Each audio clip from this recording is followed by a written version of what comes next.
이제 세 번째 정리 시간을 갖습니다. 지금서 이제 24번째인가요? 시간인데, 중요한 것은, 말씀을 깨달아 알아야 합니다. 우리가 이 세상을 살아가면서도 아는 것만큼 살아가요. 모르는 것은 살아갈 수가 없어요. 마찬가지로 우리가 주님을 누리며 살아가는 이 복음의 영광이라고 하는 것들도 아는 것만큼 깨달아지고 우리의 신앙이 깊어지고 그분을 누리며 살아가는 것입니다. 모든 사람들이 하나님을 아는 지식이 없어서 망한다고 그렇게 성경이 말씀하고 있잖아요. 하나님을 알아야 내 자신의 삶도 보이고 우리 삶의 미래도 보이는 것입니다. 그래서 항상 예배 시간은 가장 중요한 것은 내가 예배 시간에 참석했다 여기에서 끝나는 것이 아니고 그 말씀이 마음판에 새겨지는 은혜를 받아야만이 복을 받지 말고 살라고 해도 복을 받고 살 수밖에 없는 그런 결과로 나타나는 것입니다. 에베소 1장 3절에서 5절까지 말씀을 보면은 그 창세 전에 그리스도 안에서 우리를 택하사 했습니다. 그러니까 하나님께서 창세 전이죠. 이 세상이 있기 전에 계획하신 일이에요. 이것은 하나님이 계획하시고 목적하신 일이 어디에서? 그리스도 안에서예요.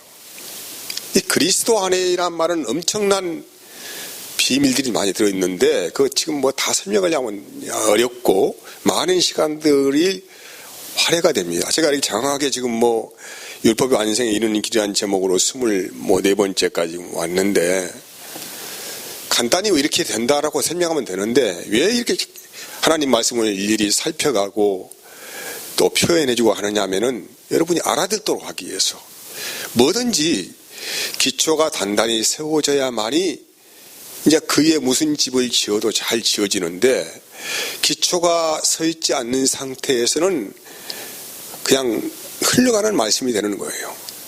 그래서 조금 어렵고 부담스러운 일이지만은 조금 어렵더라도 이 어려운 말씀들을 이해를 잘 해나가야 됩니다. 중요한 것은 그리스도 안에서 우리를 택했다는 거예요. 왜 택했느냐? 우리로 뭐하게 하려고? 사랑 안에서 그 앞에 거룩하고 흠이 없게 하시려고 택하셨다. 다시 말하면 그리스도의 사랑 안에서 그 하나님의 사랑을 온전히 누리며 살아갈 수 있도록 흠이 없는 자녀가 되도록 하기 위해서 우리를 택하셨다 이 말이죠. 여러분 우리 이 세상은 다 사랑이 메말라 있어요. 그래서 사랑에 메말라 있는 이 세상에서 사람들이 구하고 찾는 것은 하나님의 사랑이 아니라 메마른 인간의 감정 안에서 나오는 사랑을 찾아 헤매는 거예요. 그래 사랑 때문에 배반하고 사랑 때문에 가슴 아파하고 사랑 때문에 잠 못 들고 외로워하고 몸부림치고 방황하고 살아가죠. 왜 그렇습니까?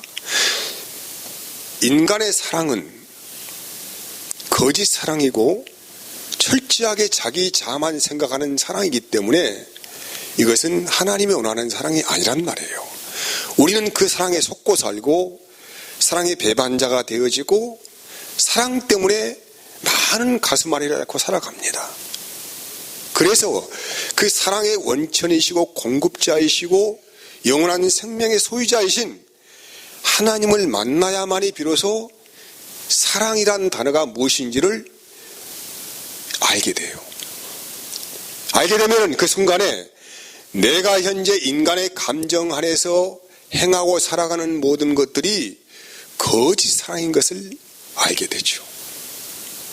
그래서 하나님께서 창세 전에 미리 예정하시고 작정하시는 그 모든 일들의 계획 안에는 반드시 하나님의 자녀들이 그리스도 안에서 사랑 안에서 그 사랑을 누리며 살아가는 흠이 없는 삶을 살도록 하나님께서 계획하신 일이다 이 말이에요. 그래서 뭘 했습니까?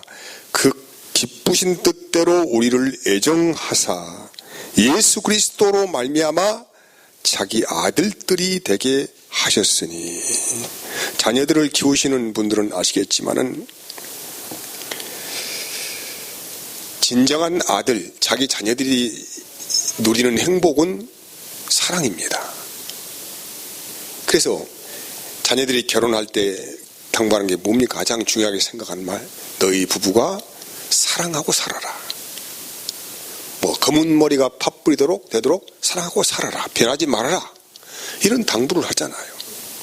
이게 사람은 온전한 사랑에 들어가 봐야 많이 비로소 내가 가지고 살아가는 감정과의 모든 것들이 거짓이고 위선이라는 것을 알게 되는 거예요. 그래서 하나님의 사랑을 구하는, 그 생명수를 구하는 삶으로 그 소망을 삼고 살아가게 된다, 이런 말씀이죠.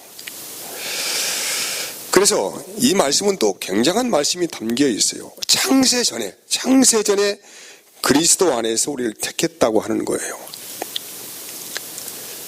여러분, 이 말씀은 인간 역사가 시작되기 이전에 하나님께서 구원의 복음을 미리 선포하신 거예요. 천하 인간 안에 어떤 이름도 구원받을 만한 이름이 없다는 거예요.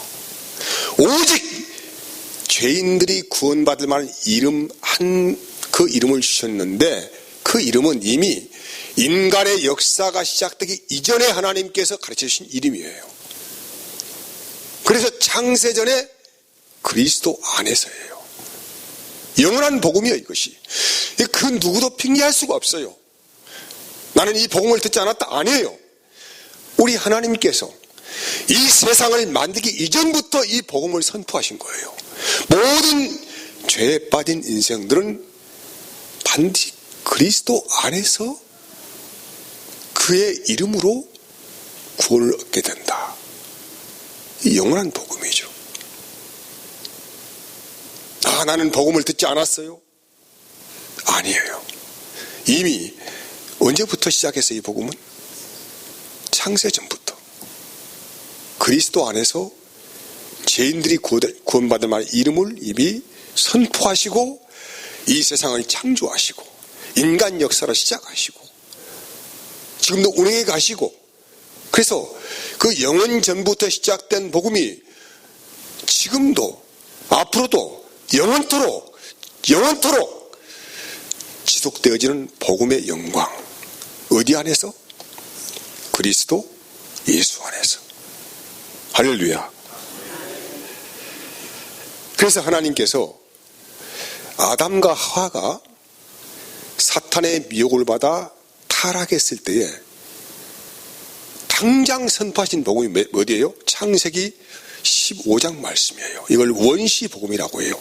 그러니까 아담과 하와가 사탄의 게임에 빠져서 이제 하나님의 품을 떠나는 그 상태에 이르렀을 때 하나님께서 너희가 다시 그리스도 안에서 하나님 품으로 돌아오는 복음을 선포하셨어요. 어디라고? 창세기 3장 15절 말씀이란 말이에요. 자, 봅시다. 내가 너로 여자와 원수가 되게 하고 내 후손도 여자의 후손과 원수가 되게 하고, 여기 내가 너로라고 지칭하는 이 지시대명사는 누구를 말하고 있습니까? 아담과 하와를 미혹한 뱀이라고 하고 사탄이라고 하는 자입니다. 너로 여자와 원수가 되게 하겠다. 내 후손도 여자의 후손과 원수가 되게 하겠다. 그리고 여자의 후손은 내 머리를 상하게 할 것이다. 너는 그 발꿈치를 상하게 할 것이라고 해요. 이게 이제 처음 하나님께서 인간의 타락을 보시고 처음 선포하신 뭐라고? 복음. 이걸 신학자들은 이걸 구분해서 원시 복음이다. 아직 그리스도의 형체가 뚜렷하게 나타나지 않은 때에 선포하신 계시적인 원시 복음이다. 이렇게 구분을 하고 있어요. 그래서 창세기 3장 1절은 이렇게 묘사하고 있어요.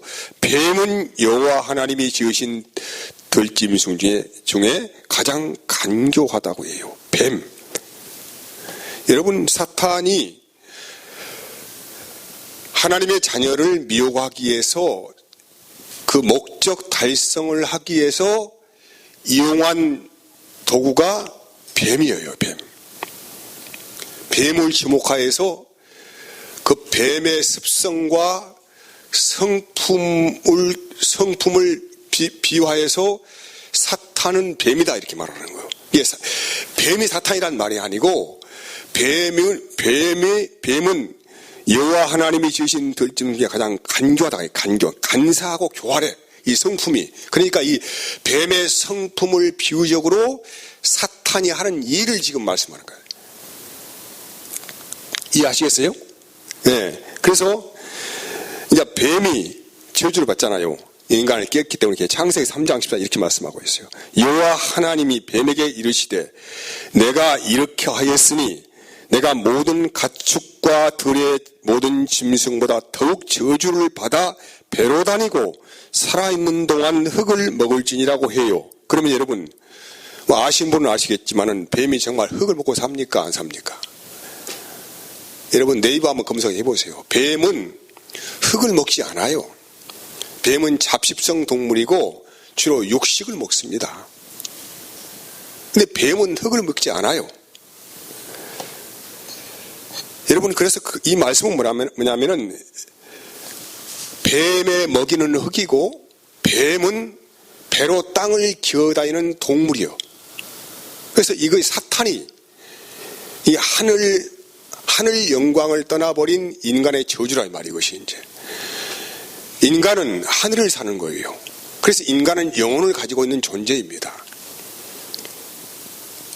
이 하늘을 사는 하나님의 영광을 선포하며 살아가는 자가 땅에 떨어져 버려서 누구 때문에? 뱀의 미혹을 받아 땅에 떨어져서 그때부터 인간은 뭐합니까? 일생 동안 수고로운 땀을 흘리고 결국 어디로 돌아갑니까?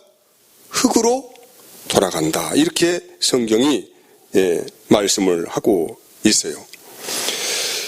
그러면 여러분 인간은 일생 동안 땅의 흙을 파먹고 살다가 흙으로 돌아간다 이 말은 뱀의 먹이가 뭐란 얘기입니까? 하나님의 품을 떠난 육신이 되어버린 그 인간을 잡아먹고 살아가는 그런 교활한 사탄을 상징하고 있다 이 말이죠. 사탄은 땅에 떨어졌어. 땅에 떨어졌다는 말은 무슨 얘기냐면은 하나님의 품을 떠난 육신이 되어버린 인생을 말씀하고 있어요. 이게 사탄의 근거지는 땅이에요. 땅. 흙을 먹고 살아가 그는. 그러니까 하나님을 떠난 자들을 그들의 배부름의 도구 삼아서 일생 동안 그걸 취하고 먹고 땅을 기어다니며 살아가는 존재를 상징적으로 말하는 것이 뭐라고요? 뱀이고 사탄이고 마귀란 말이에요. 그것이. 그러니까 네 발 달린 짐승이 하나님 저주해서 땅을 긴다 그런 말이 아니고 사탄의 특징적인 성품과 사탄이 하는 행동들을 그대로 묘사하는 것이 창세기 3장 1절부터 사탄의 저주란 말입니다. 그가 하는 일을 말씀하고 있는 거예요. 그리고 여자의 후손은 누구를 말씀하고 있습니까? 바로 예수님을 말씀하고 있지요. 인간 역사의 처음과 마지막 남자의 씨를 받지 않고 태어나신 분이 누구라고요? 예수님이죠. 그래서 예수의 어머니가 누구입니까? 동정녀 마리아, 수처녀, 아직 남자를 알지 못하는, 남자 한 번도 관계해보지 못하는 수처녀의 몸을 통하여서 누가 하나님의 성령으로 잉태되어 태어난 자녀가 누구라는 거예요? 자식이 여자의 후손으로 난 예수 그리스도란 말이에요. 그러니까 예수님은 인간의 혈통으로 나지 않으셨어. 이해하시겠죠? 우리는 자식을 생산하려고 하면은 어떻게 합니까? 남자의 씨를 받아 내가 생산을 하지 않습니까? 그렇잖아요. 근데 예수님은 부정, 오열 이런 형태를 취하지 아니하시고 뭘로? 여자의 몸에서 성령을 통하여 나신 분이요. 그러니까 여자의 후손으로 오신 분이 누구라는 얘기입니까? 예수님이란 말이에요. 이해하시겠어요? 그래서 여러분, 그러면 여자의 몸으로, 여자의 후손으로 태어나신 그리스도께서는 십자가의 형틀에 묶여서 뭘 하셨습니까? 사탄을 거기서 심판을 하신 것입니다. 인간을 죄악의 구렁텅이에 빠지게 하고 영원한 죄악을 먹고 살아가고 흙으로 돌아가는 인생, 또 사망의 골짜기에 들어가는 인생들을 우리 주님께서 구원하시기 위해서 본인이 십자가에서 누구를 묶어버려? 사탄의 권세를 묶어버려. 거기서 사망의 권세를 가지고 있는 사탄의 권세를 어디에서? 십자가에서 묶어서 심판해버립니다. 이해하시겠어요? 이 말씀을? 그래서 십자가는 뭐예요? 사탄이 저주받은 형벌의 장소요, 심판의 장소요, 예수님께서 이기신 장소란 말이에요. 이해하시겠죠? 이 일을 이루시기 위해서 뭘 하셨습니까? 창세 전부터 누가? 하나님께서 계획하시고 설계하신 약속이 몇 번째 약속입니까? 두 번째 약속이에요. 두 번째 약속. 그러니까 우리는 약속, 하나님의 약속이 첫째 약속이 있고 또 뭡니까? 두 번째 약속이 있어요. 여러분 조금 어렵더라도 잘 좀 생각해 보십시오. 여러분이 백날 천번 교회 와서 예배 드리고 한다 하더라도 말씀 모르면 헛방이에요. 그거 의미가 없는 일입니다. 그것은 그러잖아요. 그러니까 말씀 안에서 들려오는 성령님의 음성의 귀를 기울이셔야 합니다. 그것은 다른 메시지가 중요한 게 아니야. 내가 그리스도 안에서의 생명을 구원받느냐 구원받지 못하느냐, 이 중요한 갈림이 있기 때문에 여러분이 세상에서 뭐 성공하고 어떻게 뭐 실패하고 이런 말을 지금 하는 게 아니에요. 성경은 인간의 구원 역사를 기록한 그런 생명의 말씀 우리에게 하신 거란 말이에요. 생명의 말씀을. 죽고 사는 모든 권세가 어디에 있습니까? 하나님 말씀 안에 있다는 말이에요. 하나님 말씀 안에. 그래서 이 일을 하나님께서 이 일을 계획하시고 그걸 이루시는 유일한 장소가 어디입니까? 십자가다. 여기에서 하나님께서 사탄의 권세를 완전히 끊어버렸어요. 그래서 여자의 후손이 뭐라고? 뱀의 머리를 상하게 했다. 다만 뱀은 여자의 후손에 뭘? 발뒤꿈치를 상하게 했다. 그러니까 아무런 것이 없어요. 왜냐하면 예수님이 사탄은 자기가 이겼다고 예수님 십자가 형태에 매달았어. 이게 여자의 후손을 발뒤꿈치를 못했다 이 말이죠. 하지만은 그 발뒤꿈치 물린 정도는 아무 생명의 지장이 없는 것입니다. 하지만은 예수님은 그 자기 자신의 발뒤꿈치를 문 사탄을 어디에서 완전히 머리를 박살내는 일을 하셨는데 십자가 형태에 묶어서 영원한 저주로 떨어지게 했다. 이것이 뭐랍니까? 인간 구원의 길인 두 번째 약속이다. 그래서 여러분 첫 번째 약속은 다시 정리합니다. 첫 번째 약속은 율법이에요. 율법은 하나님께서 주신 목적을 다 완전하게 1.1획도 땅에 떨어지지 아니하고 완전히 그 사명을 다함을 통하여서 이제는 폐하해버렸습니다. 이건 제가 지난번 시간에 말씀드렸어요. 다시 하지 않겠습니다. 다시 뭐 들어보려면 다시 한번 들어보시고 유튜브 들어가서 이건 제가 말씀드렸어요. 어떻게 율법이 기능을 했고 왜 율법이 폐하해졌고 완전해졌고 땅에 1.1획도 떨어지지 않았는가에 대해서 지난번 시간에 말씀을 들었습니다. 이제 아무튼 율법은 그 사명을 다함을 통해서 그 기능과 목적이 어떻게 해요? 끝나버렸어. 폐하해졌고 왜 그랬습니까? 이제는 두 번째 언약인 새 언약을 이루시기 위해서. 이거 하나님 큰 목적이죠. 이것이 그걸 이루시기 위해서 율법을 어긴 죄인들을 용서하시는 사랑의 표적으로 오신 그리스도께서 죄인들의 죄를 대신 짊어지시고 십자가에서 완전히 승리를 해버렸습니다. 승리를 선포하신 거예요, 이제. 그래서 이 예수님의 승리를 믿음으로 받은 사람에게 하나님의 은혜가 부어지는데 그에게 뭘 부어주겠다는 거요? 새 언약의 완성인 하나님의 영을 불어 넣어주시겠다 이 말이죠. 성령을 불어 넣어주시겠다 이런 말씀하십니다. 그래서 여러분 성경은 사도행전 1장을 보면은 이런 말씀을 하고 있습니다. 예수님께서 부활을 하셨습니다. 그렇죠? 근데 부활하시고 바로 이제 승천하신 것이 아니고 40일 동안 이 부활한 몸을 가지고 제자들을 만나신 거요. 12제자는 물론이고 그 시대에 핵심적인 제자 말고 제자의 무리들을 550의 형제를 만나신 것입니다. 만나셔가지고 부활의 몸을 그대로 보여주시면서 뭘 하셨냐면은 하나님 나라의 일들을 말씀하셨어요. 내가 떠난 후에는 이러이러한 일들이 일어날 것이고 이렇게 역사가 진행이 될 것이고 너희는 이런 은혜를 받게 될 것이다. 그걸 일일이 설명을 하시고 뭐라고 하셨냐면은 너희가 이제 얼마 되지 않아서 하나님이 약속하신 뭘? 성령을 받게 될 것이다. 뭘 받게 한다고? 성령을 받게 될 것이다. 그러니까 더 이상 여기서 뭐 하려고 하지 말고 가만히 기다리고 있어라. 너희가 하겠다고 하면은 말씀은 하니까 안 된다.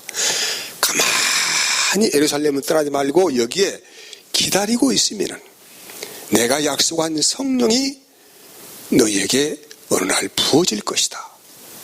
이 말씀을 하셨어요. 누구에게 이 약속을, 이 성령을 부어주신다고요? 누구에게? 첫 번째 언약의 마침으로 오신 예수를 마음에 영접한 사람에게 뭘 부어주시겠다고? 하나님의 영을 부어주시겠다는 거예요. 그래서 히브리서 8장 7절에서 10절까지 봅시다. 자, 저 첫 언약이 무음하였더라면 둘째 것을 요구할 일이 없으려니와 그들의 잘못을 지적하여 말씀하시되 주께서 이르시되 볼지어다 날이 이르리니 내가 이스라엘 집과 유다 집과 더불어 뭘? 새 언약을 맺으리라. 또 주께서 이르시기를 이 언약은 내가 그들의 열조의 손을 잡고 애굽 땅에서 인도하여 내던 날에 그들과 맺은 언약과 같지 아니하도다. 그들은 내 언약 안에 머물러 있지 아니하므로 내가 그들을 돌보지 아니하였노라. 이게 언약 안에 머물러 있지 않은 사람들은 하나님이 돌보지 않으셔요. 이해하시겠어요? 반드시 우리는 하나님의 약속 안에 머물러 있어야 돼. 그래서 또 주께서 이르시되 그날 후에 내가 이스라엘 집과 맺을 언약은 이것이니 내 법을 그들의 생각에 두고 그들의 마음에 이것을 기록하리라. 나는 그래서 그렇게 해서 어떻게 한다고? 그들의 하나님이 되고 그들은 내 백성들이 되겠다라고 누가 약속하셨어요? 하나님이 약속하셨다고요. 사람이 약속한 게 아니야. 하나님이 약속한 거예요. 여러분, 제가 지금 드린 메시지는 성경에 대해서 좀 궁금증 가지고 알아보려고 하는 분들에게는 굉장히 중요한 이야기입니다. 나는 별 관심이 없어요. 그것은 근데 아무런 이 사람 이런 분들에게 아무런 지금 은혜가 되지 않아. 아무런 은혜가 되지 않고 하나님을 알고 싶고 그분을 예배하고 싶고 정말 예수 안에 살고 싶은 사람들만 이해가 가. 그 말은, 이 말씀은. 이해하시겠어요? 이해하시겠어요? 여러분, 첫 언약은 율법이에요. 흠결상이 많아요. 하물며 대제사장이라고 하는 사람도 그 율법의 연약함에 휩싸여 있어요. 많은 흠이 있어. 그러니까 율법을 통해서 잘 신앙생활을 해보아서 복을 받겠다고 하는 사람들은 오히려 가면 갈수록 깊은 죄악의 수렁텅이에 더 깊이 빠져들어가요. 허우적거려. 더 이상 길이 보이지 않습니다. 그래서 하나님께서 이 허우적거리고 갈 길을 몰라 방황하는 인생들을 불쌍히 여겨서 이 사탄의 저주에 묶여있는 이 수렁 안에서 아우성거리는 사람들을 구원하기 위한 유일한 생명의 길이 뭐냐면 둘째 언약이에요. 내가 이렇게 너희를 하겠다 라는 약속이에요. 그래서 둘째 언약은 뭐라고 합니까? 새 언약이다. 둘째 언약이 뭐라고요? 새 언약이다 이렇게 말하는 거예요. 새 언약은 돌판에 새긴 십계명의 어떤 법이 아니에요. 새 언약은 어디에다 그걸 새겨버려요? 우리의 마음에 새겨. 마음에. 이해하시겠습니까? 외울 필요도 없어. 우리 마음에 새긴다는 말은 영원토록 너희가 잃어버리지 않도록 이 심령 깊숙한 곳에 새겨 집어넣어주겠다 이 말이에요. 이해하시겠어요? 이 말씀을? 그러니까 다시 말씀드립니다. 여러분이 인생 가운데 저도 이제 이렇게 성장하면서 어렸을 때 5살, 6살 그때 기억은 하나 지금 나지 않아요. 나지 않는데 한두 가지 기억나는 게 있어. 큰 충격을 받은 일이에요. 쉽게 말해서.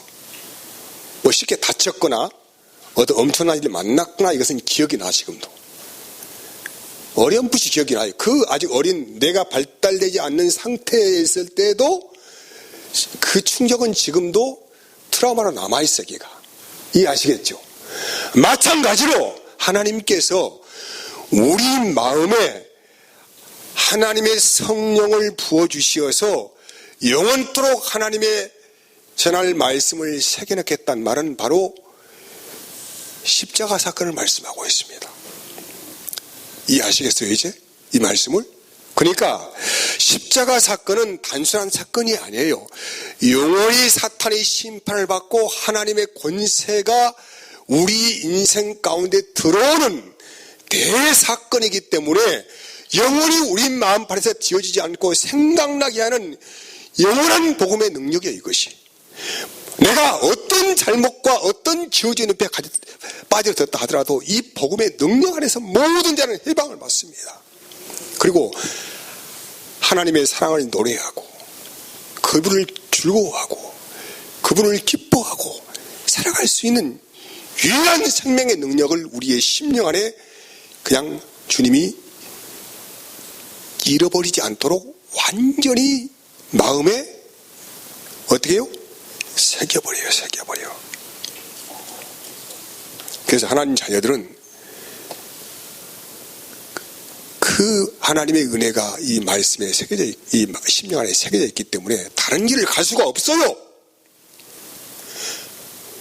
만약 다른 길을 간다고 하면 이 사람은 그 마음에 그 하나님의 약속이 새겨지지 않는 거예요.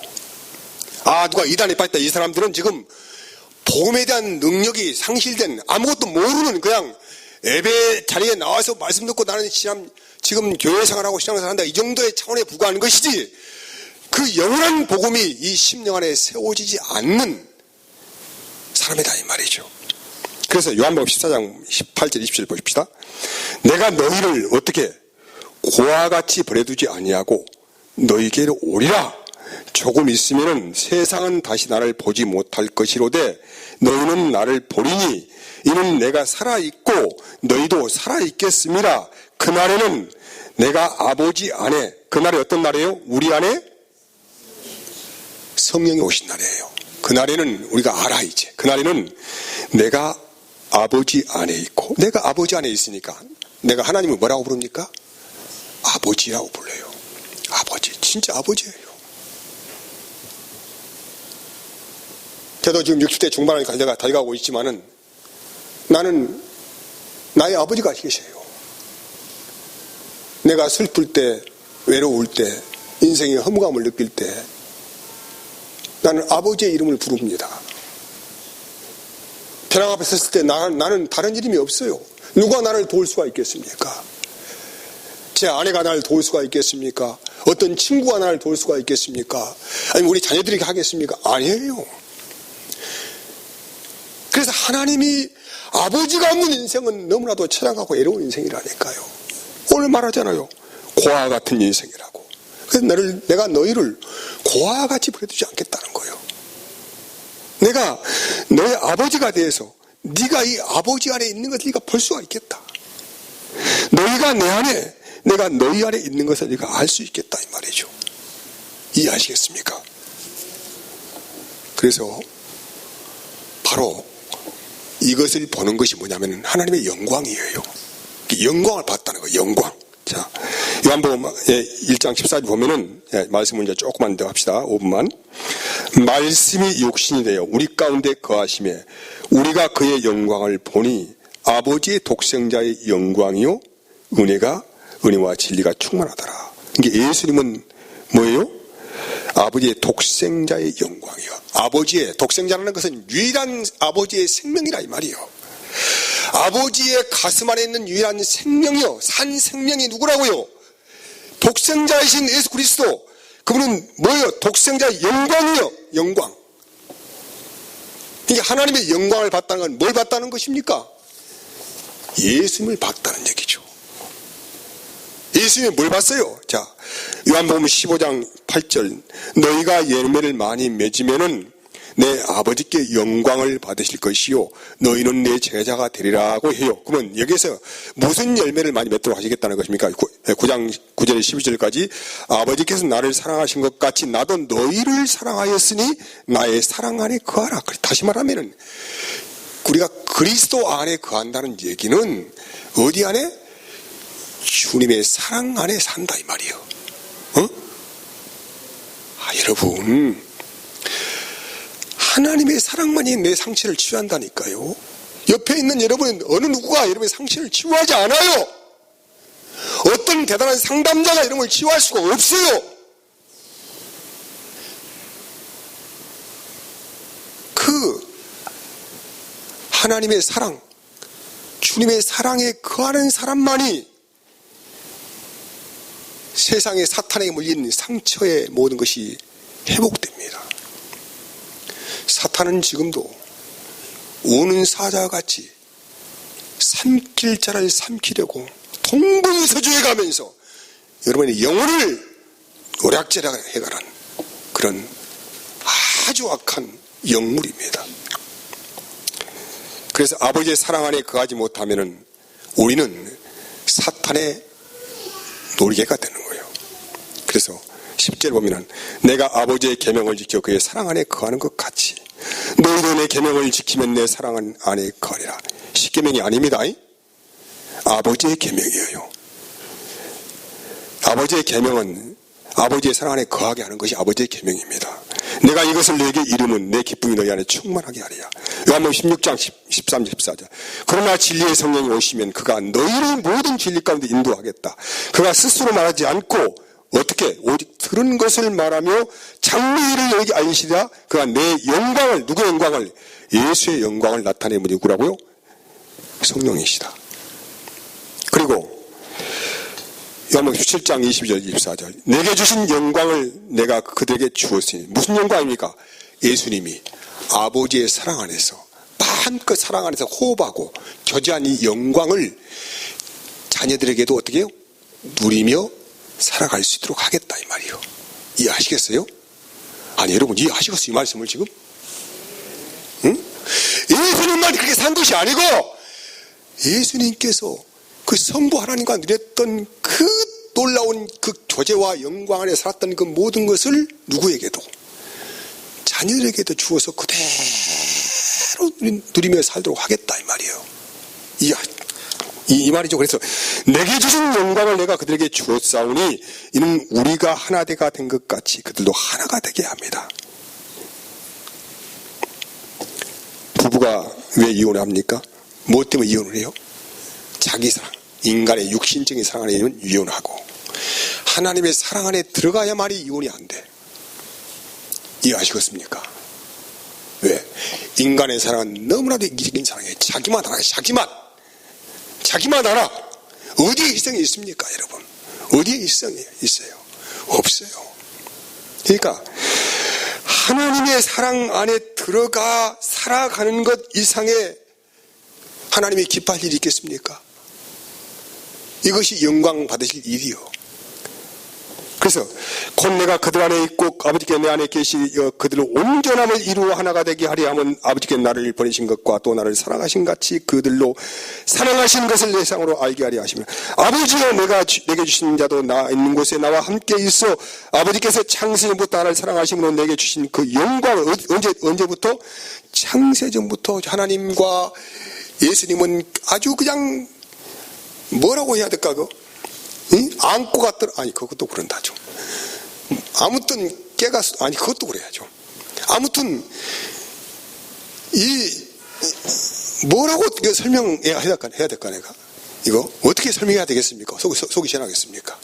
아무튼 이것은 우리의 몸이 하나가 되어서 이 기관이 모든 기능이 움직이는 것처럼 성부 하나님과 성자 하나님은 함께 살아가는 한 세포예요. 그냥 세포로 표현한다면은 그 영광과 사랑을 누리도록 예수님만 누리고 사는 것이 아니고 누구도 누리게 할 수 있도록 하나님의 자녀들에게도 그런 누림을 주시기 위해서 바로 내가 너희에게 뭐 주겠다? 성령을 부어주겠다. 이해하시겠어요? 그 다음은 이제 다음에 이어서 다음 시간에 이어서 하겠습니다. 여기까지 하겠습니다. 자, 기도하겠습니다. 하나님 감사합니다.